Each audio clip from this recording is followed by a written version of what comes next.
It has been 26. Oh, Ricky Stenhouse. What happened here? Wow, I don't know, but it's disastrous, whatever it is. I'd say he locked up a break. I was about to say, it's been 26 races since Jimmy Johnson won. That is a long winless streak for him.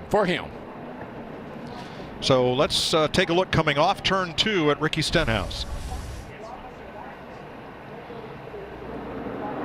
Everything looks normal there. Comes through this dog leg. Oh, that car it just gets up the hill. And then it just locks up a brake. Yeah, it just looked like he locked up. Here's Ricky. Something broke there. Just went dead straight. That car never turned. I think it looked suspicious through the dog leg because it got way, way up high as he was coming through the dog leg, and then it just looked like it never turned when it got to turn 3.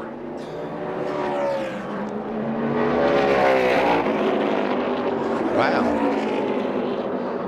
That sounded like an engine failure, didn't it, Larry? Yeah, it did. And when you look at the smoke that's pouring out of the front wheel wells and out the back of the car. Fire, too. Yeah, this definitely looks like an engine explosion for Elliott Sadler. So what this would mean by the 2018 rules, we talked about this being a short race. So that will spoil the lap for DJ Kennington in the 96. As well as Trevor Bayne. And there's the right side all skinned up on Jeffrey Earnhardt's car. You'll see some smoke start to fly off those tires. Just trying to drive it in there as hard as he can, but you see that left front starts to lock up. Very similar to what we saw earlier in practice with Ricky Stenhouse Jr. Had a very similar, he actually hit the wall a lot harder than what we just saw there with Jeffrey Earnhardt. So the sparks we saw in front of the wheel are from the splitter. Flat right now for Tommy Joe Martins. Also waiting till late in the session is the rookie Tyler Reddick in the 9 car, and he smacks the wall. That's a big hit. Gets it off the track, and I got to say, though, running these composite bodies, Michael, you don't know what it did to the car really until they get a chance to get it in the garage and evaluate it. But not as much damage as I would have thought looking at the car based on how hard that hit was. Just it looked like maybe a little free on entry, and he couldn't crank it down to the bottom. See if we can see anything else there. We've seen it. See how he's got it cranked to the right there, trying to hold on to it. We saw issues yesterday with guys skittering their front tires, getting on the brakes too hard and locking up a left front. That would put them in the outside wall. That just looked like a situation where the car was loose when he turned in. Oh, got to blow up entering turn 3. That's the 52 of David Starr. Caution is out for the first time this afternoon, just past this midway point, stage number 1. Those burgers are well done, I His think. way back to the top 5, and problems for the 15. Into the wall. It's going to be our 4th caution of the day. Go in the garage when everybody gets caught up. That's Matt Mills from Lynchburg, Virginia. And here's what happened to Mills. I'm not sure if something broke. You saw the left front locked up there. If he had a flat right front tire, maybe. I'm not really sure what happened to that race car, but didn't slow down like you should. Brian Wilson, and congrats to that whole Fitzgerald team for bringing home the checkered, and Brad, you can't forget him for driving the thing. Great comeback. Brad Keselowski speeding penalty to victory lane. He wins it at Phoenix. You too, man. Really good job there. Pit crew, road crew, everybody. Really, really nice work. And now, for the most famous words in motorsports, please welcome your Grand Marshal, CEO of Ticket Guardian, Brian Derbyshire, along with his wife, Kristen, and son, Hudson. Drivers, start your engines!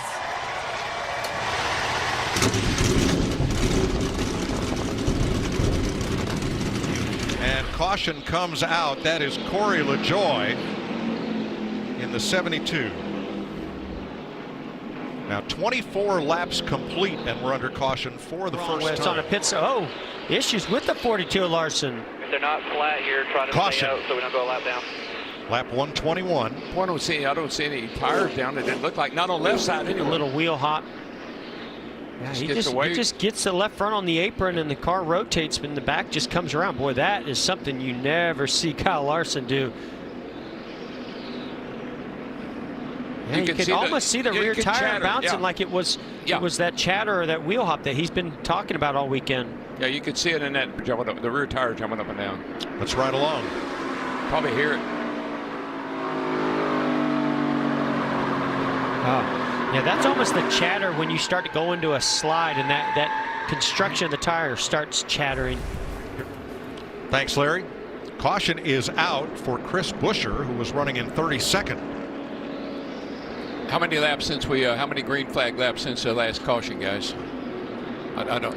Just less than 20. Less than 20, so that's not one of those 50-lap situations where we thought might have a bead go down. And only 4 laps to go in the stage. So this will be a quickie yellow, which means the pits are open for all cars. Here is Buescher. Definitely a right front tire that went down. Yeah. Turn 4. You just don't know. Like you said, DW, was it from the bead or was it from maybe contact from another car that caused that right front to go down? We're under caution at lap 191 in Phoenix. Paul Menard running 24th by himself. It looked like something broke on that car, and it spun and backed into the wall hard at the exit of turn 2. Here, the yellow car in the middle of the corner. Watch the sparks fly out under it. Boy, you don't see an impact like that, especially on the exit of 2 here at Phoenix very often. Those sparks, I don't know if it was from the right rear tire blowing and then the wheel was where the sparks, or if something else broke in the suspension back there that caused it to cut that tire. Yeah, I don't see the rear end housing. It looks like it's in its position it's supposed to be in. To me, it looked like a right rear tire may have gone down. Off turn 4, Happy Harvick gets his 40th career win and his 9th at Phoenix. How about that, boys? That's how you rebound and just show them how it is right there. Awesome job.